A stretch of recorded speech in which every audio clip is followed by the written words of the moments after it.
Normalmente um placar de futebol que termina em 1-0 cria, tipo, uma narrativa muito específica nas nossas mentes. Uhum, sim, total. Sugere aquele duelo de xadrez meticuloso, sabe? Um jogo travado, bem equilibrado ali até o último segundo. É a imagem romântica do futebol, né? Exatamente. Onde um único e minúsculo deslize decidiu o destino de todo o confronto. É uma imagem de resistência feroz. Mas assim, é a ilusão estatística mais perfeita que o esporte pode produzir. Nossa, com certeza. Aquele placar magro, ele tem um poder inacreditável de mascarar a realidade, né? Sugere que as forças em campo estavam niveladas, quando a verdade muitas vezes é tipo o oposto absoluto. E no caso do último domingo, dia 10, esse 1-0 escondeu um massacre silencioso. Foi bem silencioso mesmo, e letal. Pois é, hoje vamos abrir a caixa preta da partida entre Grêmio e Flamengo, válida pela 15ª rodada do Brasileirão. Uhum. E para este mergulho profundo, reunimos uma montanha de estatísticas avançadas, mapas de calor detalhados da movimentação em campo e, claro, relatórios táticos de pós-jogo. Tudo que os analistas de desempenho elaboraram pra gente, né? Isso. E a missão desta nossa análise é dissecar, através dessas fontes, os motivos centrais que transformaram a Arena no cenário de um jogo traumatizante para os donos da casa. E vale reforçar que a intenção aqui não é distribuir notas para jogadores. Não, de jeito nenhum. A ideia é entender como as engrenagens das escolhas táticas colidiram lá na prática do gramado. E o que salta aos olhos logo na primeira página desses relatórios é que a matemática básica simplesmente falha na hora de explicar essa partida. Falha miseravelmente. Sim. Os números de domínio impostos pelo Flamengo não conversam de forma alguma com a vantagem mínima no placar final. É surreal. Fica parecendo que foram 2 jogos diferentes, né? Exato. É preciso quebrar a superfície para entender os mecanismos de controle de espaço, controle de bola, que geraram essa simetria absurda lá no campo. Então, para entender o tamanho do colapso, acho que o primeiro passo lógico é medir a escala do furacão que passou por ali. Fundamental. Porque não dá para analisar os buracos na defesa do Grêmio sem antes encarar a máquina de guerra que estava do outro lado. Até porque o Flamengo não desembarcou na arena como um mero visitante difícil. Muito longe disso. Os relatórios fazem questão de frisar a bagagem do adversário. Eles são o atual campeão do Brasileirão, atual campeão da Libertadores e... O detalhe que leva ao patamar de vez, né? Sim, o primeiro tetracampeão continental do país. Nossa, o peso dessa camisa transcende totalmente o aspecto psicológico. Existe ali uma construção de elenco que levou anos para atingir esse ponto de maturação. É um projeto de longo prazo que está colhendo os frutos. Com certeza. E defender esses títulos continentais em sequência exige uma versatilidade técnica que é, assim, brutal. Os mapas de calor disponibilizados pelas nossas fontes mostram isso muito bem. Mostram uma equipe que não tem apenas um padrão de ataque repetitivo, sabe? Eles conseguem ler as reações da defesa adversária em tempo real e encontram soluções completamente diferentes dependendo de como o espaço oferecido a eles. Ok, vamos desempacotar isso. Porque a diferença de postura ofensiva que as análises apontam é muito gritante. É absurda. Quem nos ouve pode visualizar o ataque do Flamengo como um canivete suíço de altíssima precisão. Ótima analogia. Tem inúmeras ferramentas ali à disposição. Tem a lâmina principal, tem a tesoura, tem a chave de fenda. E na prática do gramado, os dados mostram como o Pedro, por exemplo, faz um trabalho quase invisível. Nossa, sim. A movimentação dele. Exato. Ele recua e puxa 2 zagueiros com ele. É pura física, né? Se 2 corpos acompanham o centroavante, um buraco gigantesco se abre na intermediária. Ficou um clarão. E é por esse clarão que o Carrascal, que inclusive foi o autor do gol, entra voando como um elemento surpresa. E em contrapartida, quando a gente olha o mapa de passes do ataque do Grêmio, parece um martelo cego. O contraste dói de ver. E o problema é que quando a única ferramenta que um time tem é um martelo, todo o problema que aparece pela frente é tratado como um prego. É aquela coisa de não ter variação nenhuma, né? Pois é. O time simplesmente repetiu a mesma tentativa de cruzamento na área à exaustão. O que é fascinante aqui é como essas diferentes ferramentas interagem para desestabilizar qualquer sistema defensivo. O Flamengo não precisa que uma jogada dê certo na força bruta, sabe? Eles têm repertório para gastar. Sim, eles têm a paciência para testar a lâmina, depois testam a tesoura até achar a fissura na zaga. Enquanto isso, quando uma equipe se limita ao padrão do martelo, o adversário se ajusta. Depois de 3 ou 4 investidas, a defesa já entendeu o jogo. Já sabe o que vai acontecer. Exato. A previsibilidade é a morte de qualquer ímpeto ofensivo no esporte de alto rendimento. E o volume de ferramentas do Flamengo se traduziu de forma assim violenta nas estatísticas. Deixa eu adivinhar. O número de finalizações. Foram 20 finalizações, 20 chutes diretos contra a meta adversária. Caramba, 20 chutes?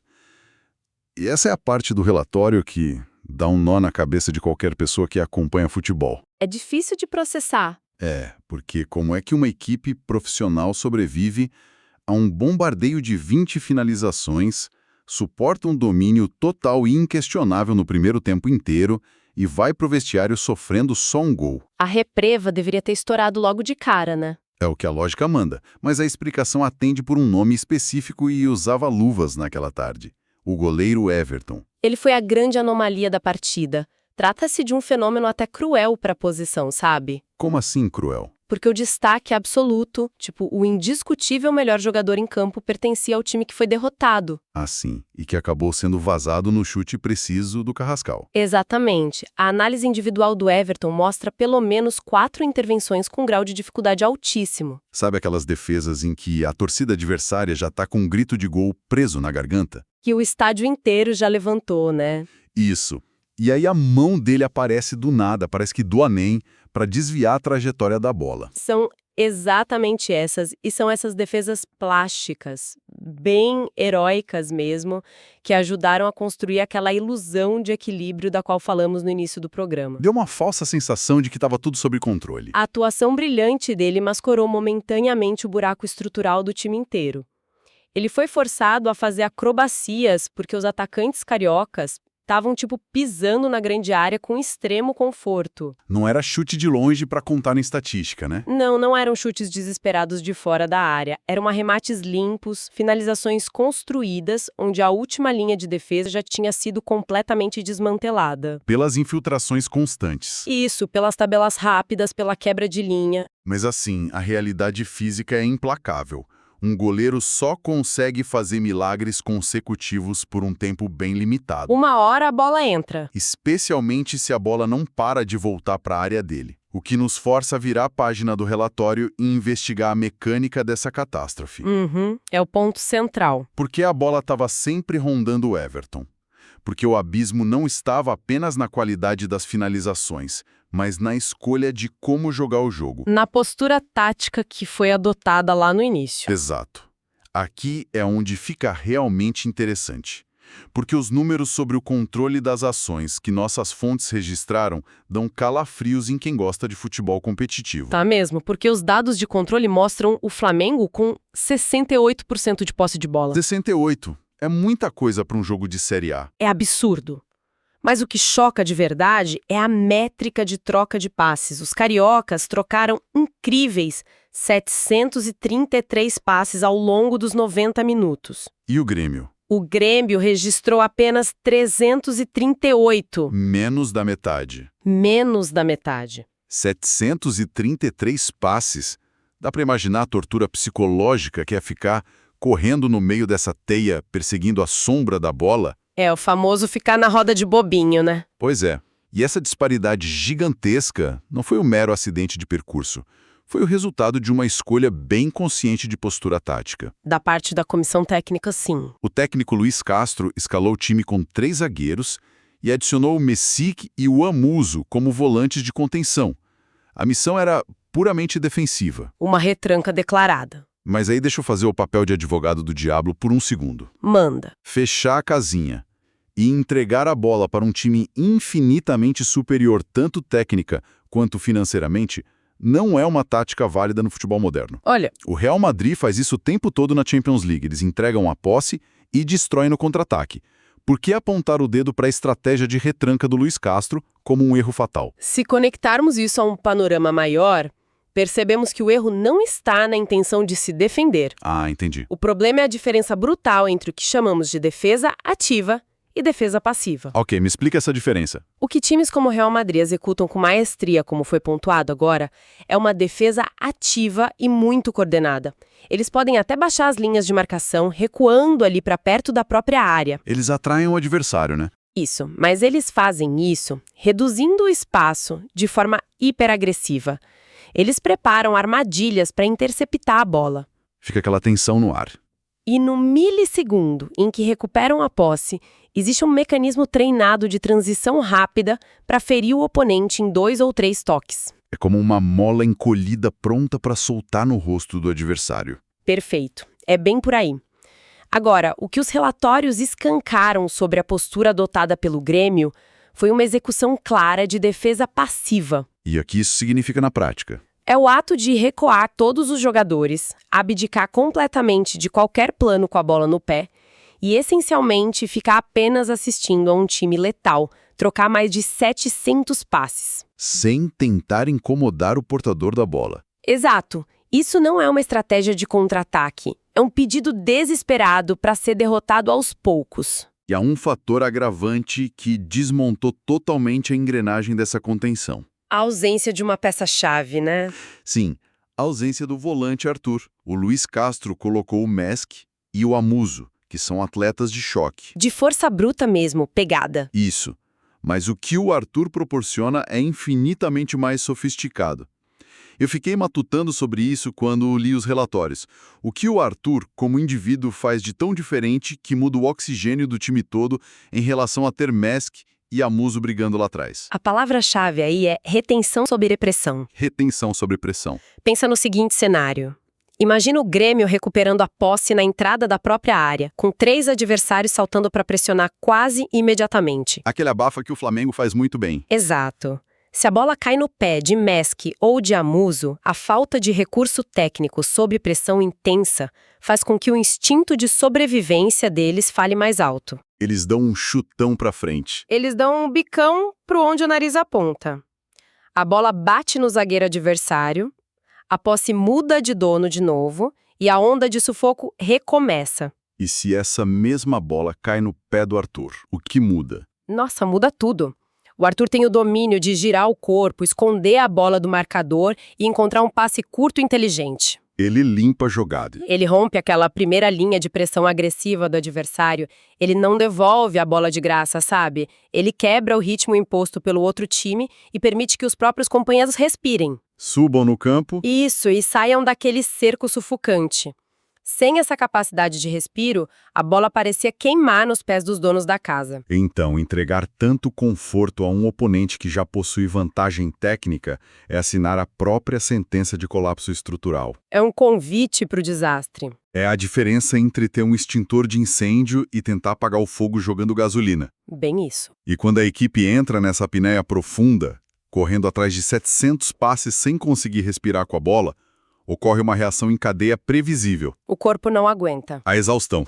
O ácido lático queima na musculatura e a capacidade de concentração mental derrete por completo. E é aí que entra um ponto crucial. Qual? O momento crítico em que o campo dá sinais claros de fadiga é exatamente quando a influência do banco de reservas deveria se fazer sentir. Deveria ser o balão de oxigênio do time. Mas ler a cronologia detalhada nas fontes sobre a reação dos técnicos beira a agonia.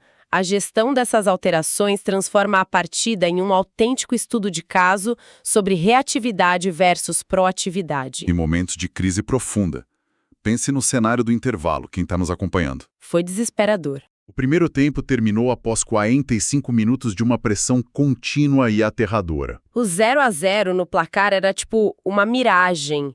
Era apenas um reflexo do milagre solitário do goleiro Everton. Todos os indicadores vitais do plano tático estavam piscando no vermelho. Uma sirene de alerta constante. O barco já estava fazendo água por todos os buracos possíveis. E acompanhar a leitura tática do Luiz Castro, segundo os registros dos analistas, foi como observar um capitão de navio que percebe o naufrágio, mas não faz nada. Decide cruzar os braços, observando o casco afundar lentamente, esperando a água bater no pescoço para finalmente começar a procurar os baldes de emergência. É inacreditável. O mesmo time que apanhou nos primeiros 45 minutos voltou sem nenhuma alteração para a segunda etapa. Nenhuma peça nova. Por que existe essa hesitação crônica em mudar as peças do tabuleiro no intervalo, quando é tão flagrante que a estrutura está rachando?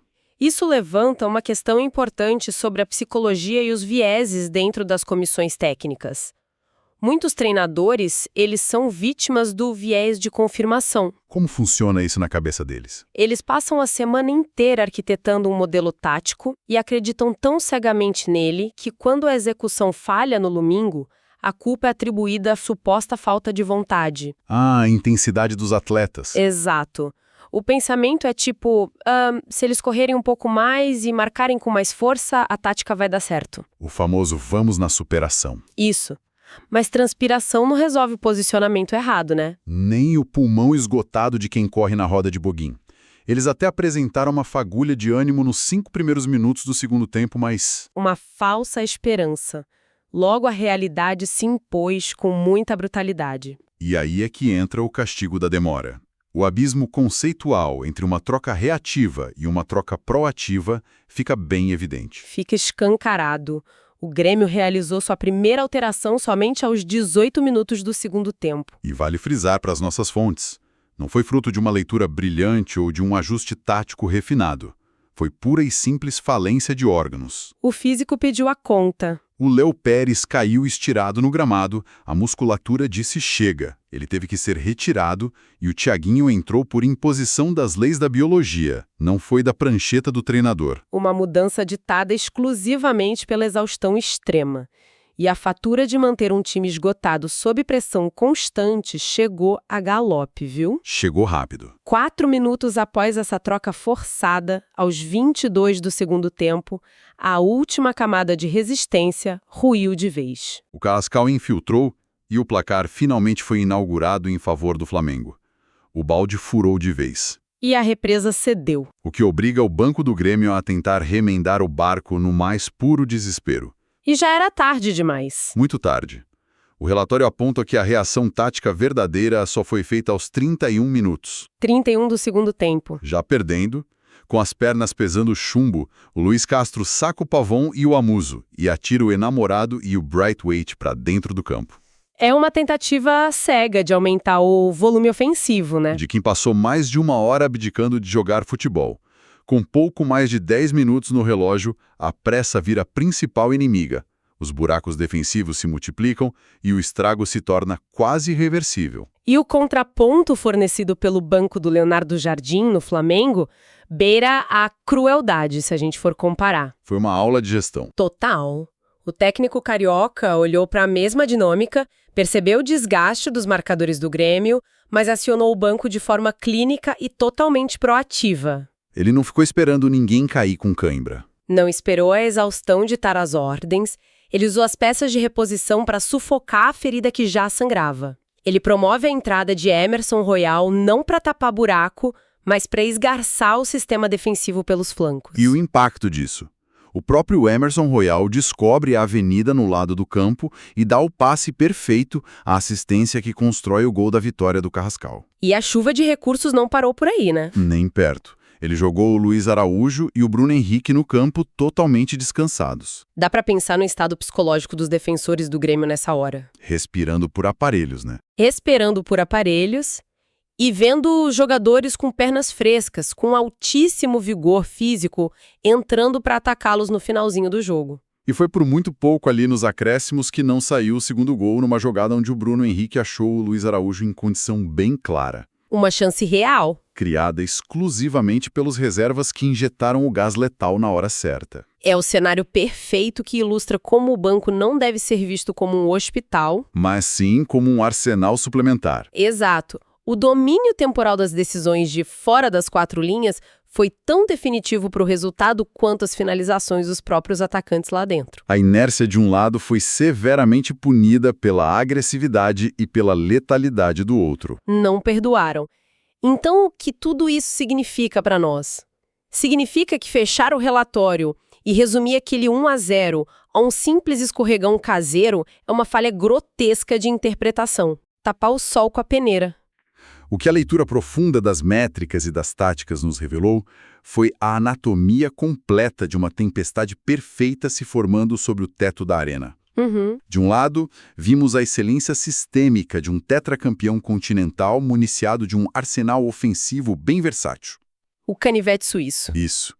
Do outro, a ruína causada por uma estratégia de retranca puramente passiva, desprovida da peça-chave, o Arthur, capaz de manter a posse de bola. E tudo isso coroado por uma demora letal na gestão de crises à beira do campo. Há uma lição dura aqui que escapa facilmente dos gramados. Se a demora em adaptar-se a um ambiente hostil for a única resposta, diante da adversidade, o oponente com mais recursos invariavelmente não terá piedade. E os apontamentos de inércia nos deixam com uma provocação um tanto complexa para levar adiante. Qual seria? Quando o obstáculo à sua frente é esmagadoramente superior em alternativas, abrir mão completamente de reagir. Adotando aquela postura focada só em sobreviver. Exato, sobrevivência pura, sem intenção alguma de ferir ou de propor soluções. Isso é uma estratégia de resistência digna ou meramente o prolongamento de um fim que já está traçado? É de se pensar. Haverá honra em suportar 20 golpes seguidos, preso contra as cordas do ringue, ou a falta de ação é o que selou o desastre antes mesmo do apito inicial? Forte isso. É uma reflexão sobre o altíssimo preço que se paga pela passividade extrema diante do brilhantismo. Fica o questionamento para nossa audiência processar e debater. E, retomando aquela percepção inicial, o placar magro de 1-0 pode até enganar de longe, fazendo parecer que a estrutura estava sólida e firme. Mas os números não mentem. Não mentem, porque quando começamos a revirar os alicerces formados pelos 733 passes, o desespero por oxigênio no meio de campo e o cronômetro congelado das substituições, fica muito evidente. O interior do sistema já havia sido completamente reduzido a escombros muito antes da queda final.